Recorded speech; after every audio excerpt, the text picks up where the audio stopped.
I'm Carmi Kaysen, an indie author of psychological thrillers and suspense, usually with a romantic arc.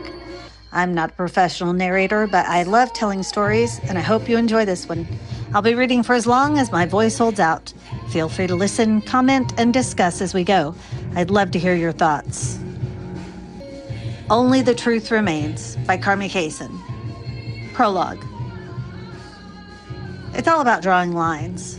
People say that you cause the problems because you refuse to work on their terms. Draw a line in the sand and stand your ground. That they cannot abide.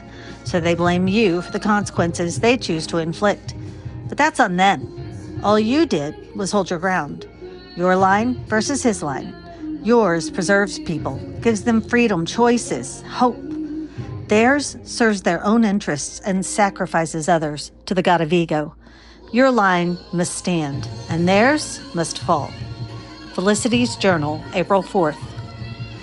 We all rewrite the story so we're the good guy, but now I realize that sometimes there really is a bad guy, because this is all on you. You had 1,000 chances to make the right choice, to take care of the people you claim to love, and you consistently fell back to your default. Self-worship. And where exactly did your family fall in all of this? It was apparent to me that you didn't love your children. You loved your progeny. You imagined your legacy, and your children were on the way to being sucked into the vortex of your vanity. Felicity's letter to Brendan, April 12th. March 20th. As Felicity grew aware, a frigid, pulsing pain enveloped her in helplessness, an echo from the moments before she lost consciousness. Memory shrouded her present surroundings. A gray fog clouded her vision. Sound reverberated from a hollow distance, a cacophony threaded through her misery. Even the sandy pebbles that had pelted her skin, whipped up by the tempest around her, had barely registered their sting. She was numb, and nothing could reach her through the fog of grief. Not that the fall from the truck bed had injured her, not that her body throbbed from the drug that had laced her wine. Only blackness whispered with a promise of relief. A week before, Felicity would have judged a person who craved darkness. Not anymore. A day had changed everything. 24 hours ago, Felicity had been stupid. 24 hours ago, Felicity had been naive. Now, Felicity knew too much. So much that she didn't want to open her eyes, didn't want to see what lurked in the shadows, what was far darker than she could have imagined. That light was actually just an illusion. What lurked in the shadows, that was real. Even squeezing her eyes shut so tightly that the corners ached, Felicity could still sense the pattern of light that seeped through the geometric print of the flimsy hotel curtains. Her breasts clutched against her chest as she pictured the door. The tentative, feeble door that claimed to shut out the night. The fragile locks on the windows. Every point of weakness that might fail her when she needed it. She wanted to squeeze her eyes shut. Instead, she studied the door, glared at it, dared it to falter. Would she ever walk into a room again, unaware of the exact location of the exits? Stop it. She rolled on her back, forced herself to breathe slow and deep. The ache of exhaustion dragged her down. She shook herself. She couldn't afford sleep. But bone-deep weariness gripped her and shoved her under. Maybe she could nap, lightly. Propping her head to keep her eyes in line with the door, Felicity let her lids flutter shut. One moment of blissful rest, until another sense tore her out of her lassitude. The rattling of the door. Not from a passing truck or a stomping hotel guest. Someone had jostled the handle, and she glared against the darkness. She needed to see what was coming for her.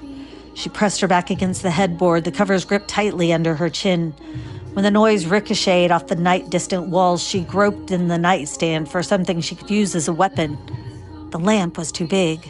Her phone was too small. A pen. A pen could stab.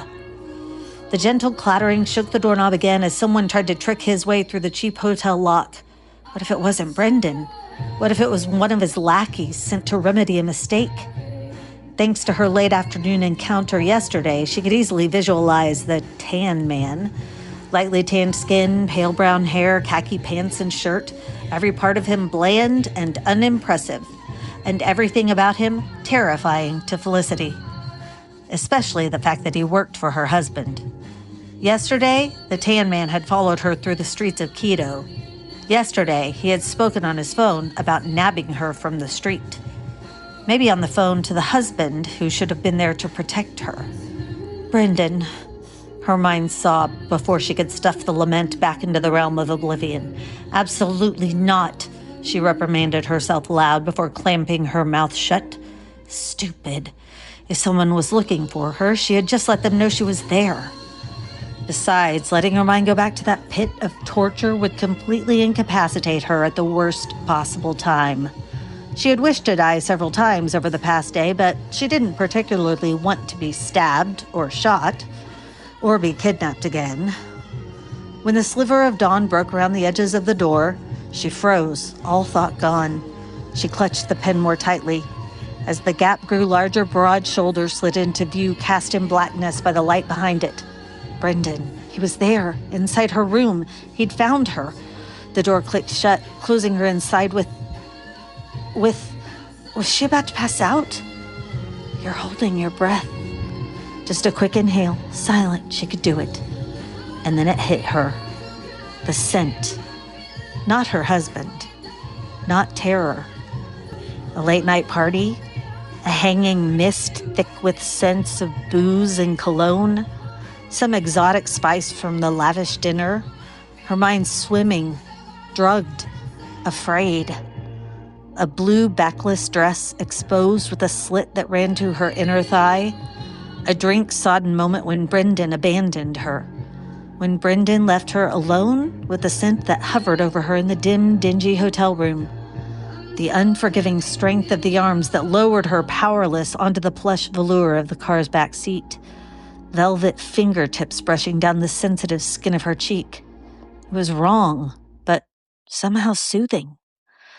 A series of strange and confusing words. Don't panic. You'll be okay. I'll come and find you. I won't let them hurt you. The stranger who stirred her fear and her hope. Jace had come. Thank you for listening to this episode of Only the Truth Remains. If you enjoyed today's episode, make sure to subscribe.